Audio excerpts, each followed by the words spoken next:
Hello friends! আবার চলে এসেছি একটা নতুন মিনি ব্লগ নিয়ে তোমাদের কাছে। আর তোমরা ভিডিও দেখে বুঝতেই পেরে গেছো যে এটা একটা বার্থডে সেলিব্রেশন হচ্ছিল।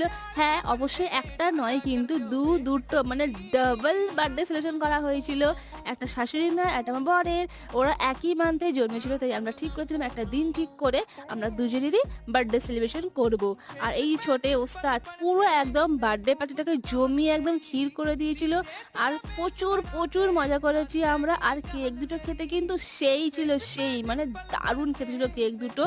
আর হ্যাঁ, আমার ভিডিও যদি তোমাদের ভালো লেগে থাকে প্লিজ একটু সাবস্ক্রাইব করে দাও আর প্রচুর শেয়ার করে দাও।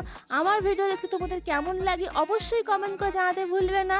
আর দেখো, মাকে আমি এই সুন্দর একটা শাড়ি গিফট করেছি। মায়ের ভীষণই পছন্দ হয়েছিল, কেন মা এরকম নরম শাড়ি পরতে ভীষণই ভালোবাসে। আর এই দেখো, বড়মশাই আমার গিফটটা খুলছে, ওকে ছোট্ট একটা গিফট দিয়েছিলাম। আর তোমরা বলো এই গিফটটা কেমন হয়েছে। আজকেই